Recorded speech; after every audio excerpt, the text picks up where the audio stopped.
네, 생생경제 2부 시작합니다. 이번 시간은 암호화폐 이슈들을 정리하고 분석해보는 시간이죠. 암호 푸는 남자, 한국경제신문 박진우 기자 나오셨습니다. 기자님 안녕하십니까? 네, 안녕하세요. 네, 오늘 코인 시장 이야기해볼 텐데 조금 우울합니다. 지금 코인 시장이 혹한기네요. 디파이가 6개월 새 예치금 200조 원이 빠져나갔다고 하고 코인의 가격들이 연일 폭락하면서 지금 코인 런 상황이 계속되고 있는데요. 지금 시장 상황 살펴봐 주시죠. 네, 말씀하신 대로 일주일 동안 코인 시장에 많은 일들이 있었는데요. 네, 전부 다 악재였던 것 같고요. 네. 비트코인은 오늘 기준으로 21,600달러로 일주일 동안 31.4% 정도 내렸습니다. 원래 이렇게 많이 내리는 게 일반적인 건가요? 되게 이례적인 이례적이죠? 상황입니다. 네. 2018년에도 한 일주일 사이에 한 50-60% 빠진 적이 있었는데요. 네. 예, 그때랑 비슷한 상황이 연출되고 있다고 보시면 될 것 같습니다. 결국에 지금 2만 달러 선이 좀 중요하다는 얘기가 많이 나오는데요. 2018년에도 코인 하락이 있었을 때 고점이 19,500달러였거든요. 네. 그래서 2만 달러에서 지금 3일째 유지되고 있는데 그 이하로 내려가면 1만 달러 중반대, 그 외에 뭐 다른 디파이라던가 이런 게 또 사건이 터지면 1만 달러까지 내려갈 수 있다는 얘기도 나오고 있습니다. 네. 예, 지금 이번 주에 있었던 큰 사건 중에 하나도 좀 전에 말씀드린 디파이인데요. 그렇죠.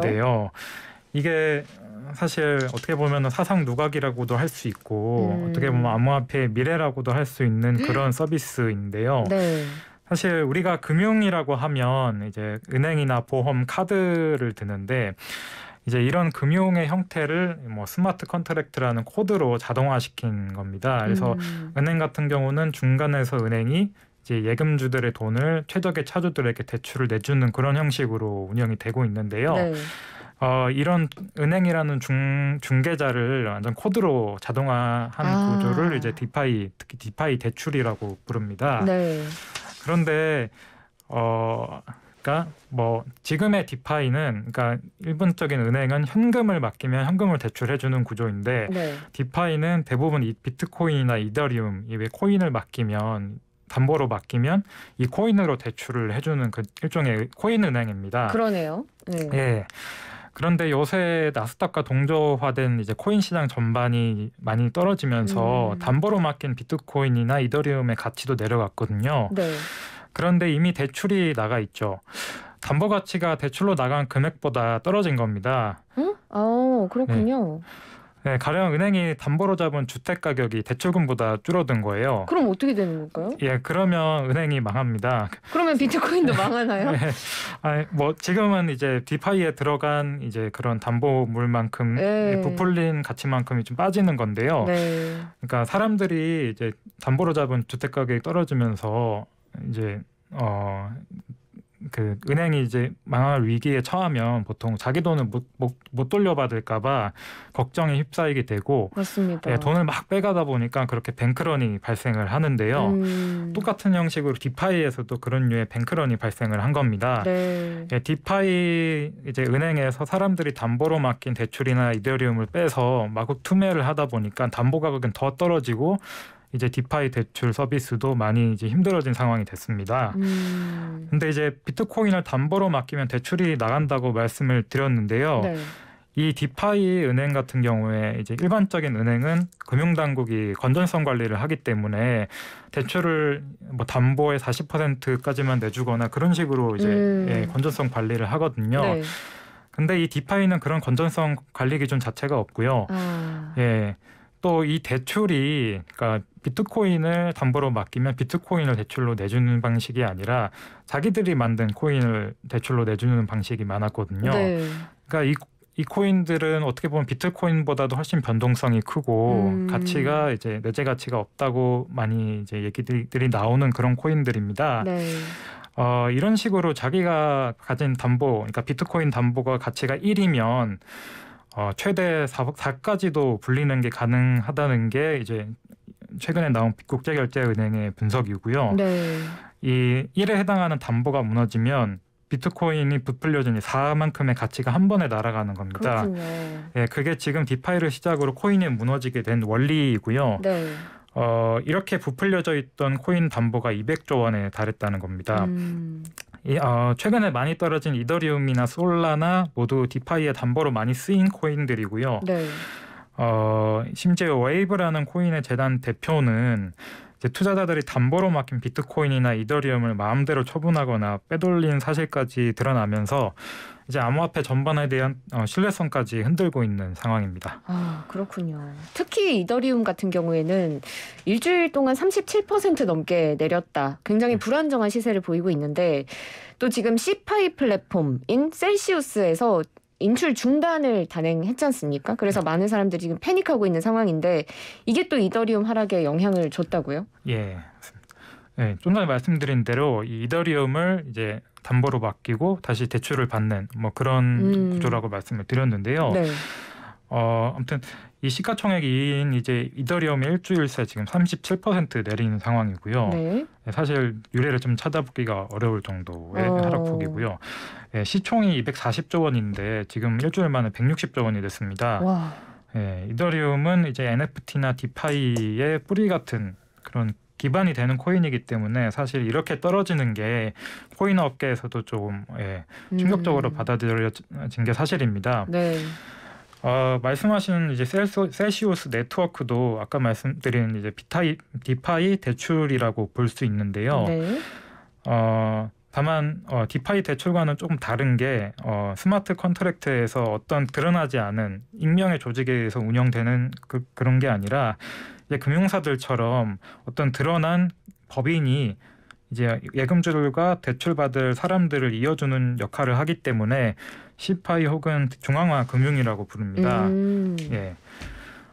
셀시우스 네트워크는 이제 중간 과정을 다 생략하고 말씀을 드리면 이제 이더리움을 담보로 맡기면 최대 70%까지 대출이 가능한 구조인데요. 네. 이 이더리움을 예치하고 다시 대출을 받고 그러니까 이 이더리움을 담보로 대출을 받고 대출받은 이더리움을 또 담보로 제공하면서 또 대출을 받고 이런 식으로 가능하거든요. 네. 예, 이렇게 하면은 이제 처음에 맡긴 이더리움 1의 가치가 1이면 이런 행위를 한 10번만 반복해도 아마 한 3배 정도까지 늘어날 겁니다. 그렇군요. 네.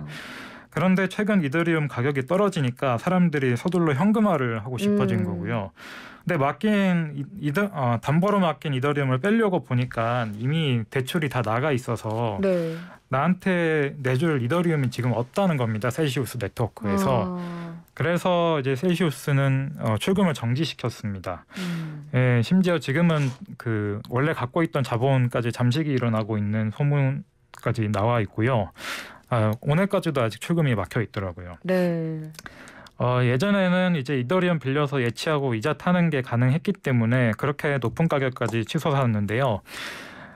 이제 다들 예치했던 이더리움을 빼서 팔다 보니까 그동안 이제 이런 형태로 가치가 부풀려진 이더리움이 이제 이런 디파이로 부풀려진 만큼 빠지는 과정이라고 보시면 될 것 같습니다. 출금이 정지되면 사실상 사람들은 신뢰를 확 안 하게 될 텐데요. 네네. 맞습니다. 앞으로 이 상황이 더 악화될 가능성이 더 높겠죠? 지금처럼 이더리움이 계속 빠지는 상황이면 이 이더리움을 기반으로 대출을 내주던 디파이들이 꽤 많거든요. 네. 예, 그런 디파이들도 어느 정도 위험에 처하는 상황이라고 볼 수 있을 것 같습니다. 네. 예. 지금 스테이블 코인도 줄줄이 폭락하고 있는 상황인데 국내 5곳의 암호화폐 거래소에 상장돼 있는 스테이블 코인 기반의 암호화폐 상황을 좀 짚어봐 주실까요? 예, 테라랑 똑같은 구조의 코인이 이제 8개입니다. 네. 트론, 웨이브, 팬텀, 카바 같은 코인들인데요. 이 중에서 트론은 이제 시가총액이 20조 원에 육박했다가 지금은 6조까지 떨어졌고요. 네. 웨이브라는 코인 아까 이렇게 투자자들이 맡긴 코인을 마음대로 처분하거나 그랬다는 이제 웨이브라는 네. 코인은 7일간 42% 내렸습니다. 이런 코인들이 많이 내린 건 네. 지금 같은 하락장에 지금 특히 취약한 구조 때문인데요. 네. 그러니까 테라 사태와 똑같습니다. 그러니까 이 코인들은 그 자매 코인의 가치, 그러니까 스테이블 코인의 가치를 $1에 유지시키기 위해 탄생한 코인들입니다. 예, 자매 코인들의 가치가 1달러보다 내려가면 이런 코인들을 찍어내서 시중에 풀린 이 자매 코인들을 사들이는 방식으로 자매 코인들의 가치를 1달러로 다시 좀 부양을 시키고요. 네. 반면에 이런 코인들을 계속 찍어내 1달러보다 이 자매 코인들의 가치가 떨어져 있으면 이 자체 코인들이 시중에 더 풀리기 때문에 당연히 이 코인들의 가치는 떨어지는 구조거든요. 네. 근데 자매 코인들의 가치가 지금처럼 1달러보다 계속 내려가 있으면 네. 이 코인들을 계속 찍어내겠구나 하는 이제 투자자들의 합리적 기대도 생깁니다. 그러네요. 예. 그러니까 무한히 찍어내는 코인을 계속 쥐고 있을 사람은 없잖아요. 네, 그렇죠. 네. 그렇다 보니 이제 이런 코인 위주로 가치가 더 떨어지고 있습니다. 네. 그렇군요. 지금 미국 시장 굉장히 어렵잖아요. 미국 연준에서 자이언트 스텝을 또 단행을 했고 이게 이제 코인 시장에 미치는 영향도 굉장히 클 것 같은데 어떻습니까? 네, 말씀하신 대로 한국 시간으로는 그저께 FOMC가 이제 연방 기금금리를 0.75%포인트 인상했습니다. 네. 사실 주식은 기업 실적이나 지배구조가 주가 산정의 근거가 되잖아요. 네. 갖고만 있어도 배당이 이익에서 이제 배당이 나오고요. 그런데 코인은 그런 것도 없거든요. 사실 비트코인도 아직 배당을 주기에 많이 부족한 기술주의 성격이 강하다고 저는 생각을 하는데요. 네. 기업을 보는 시각으로 비트코인을 보자면 아직 실적도 딱히 없고 배당도 없는 주식.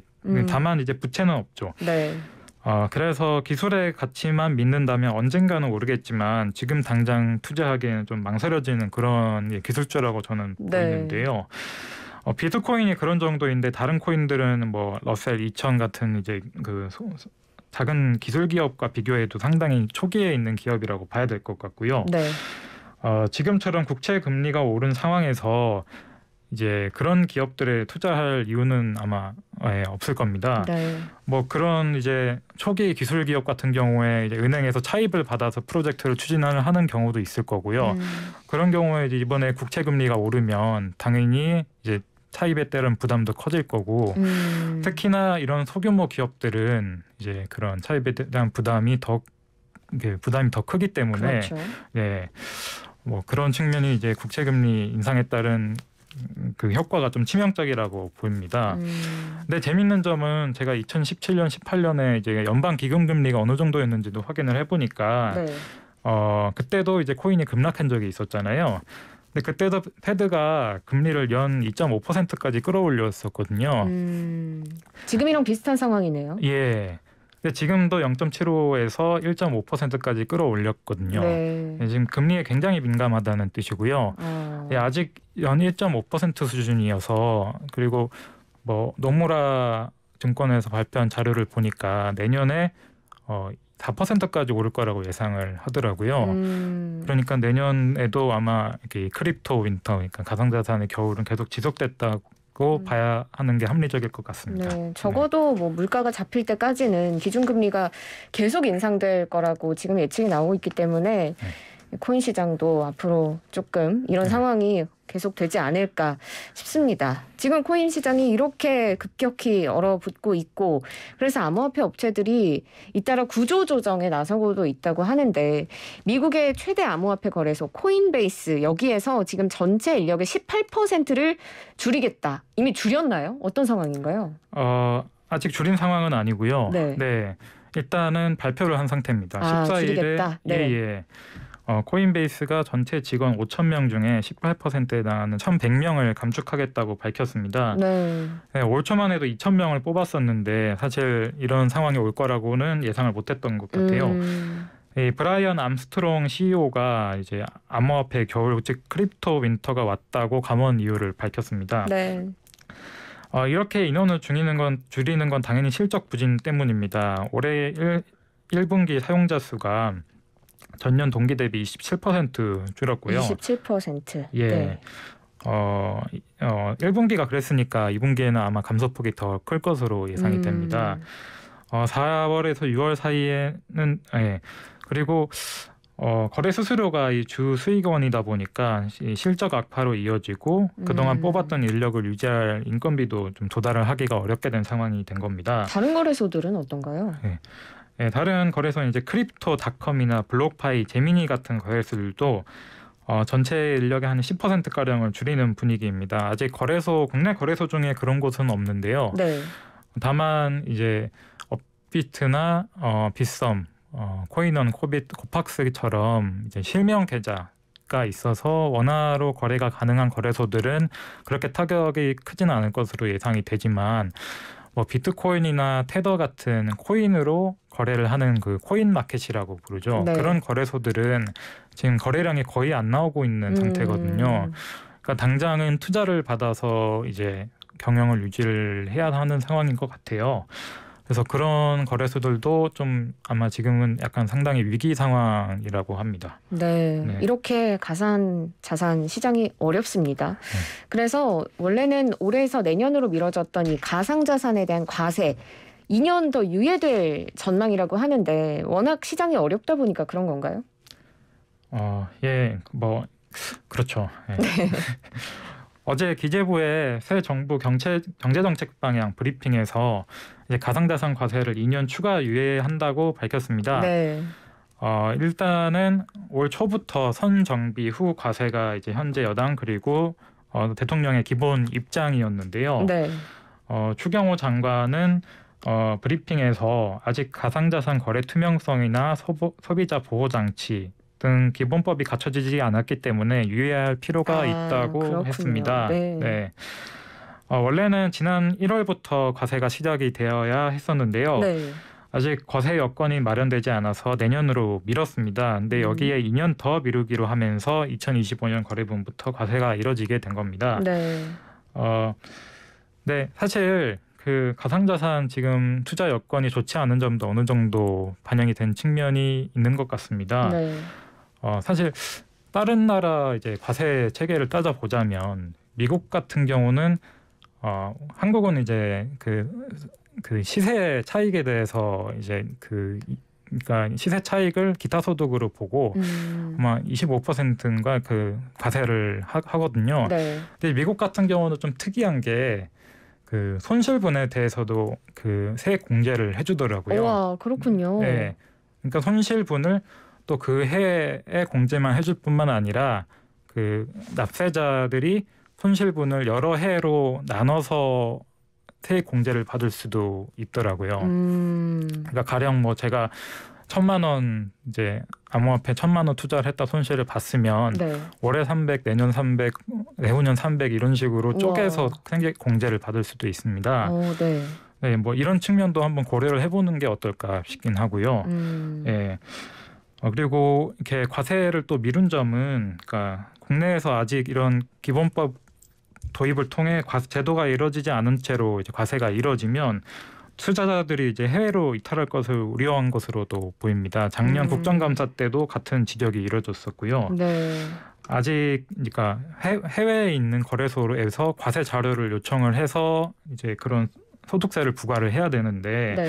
아직 그에 대한 이제 국제 공조 체계가 갖춰지지 않은 상황입니다. 그렇군요.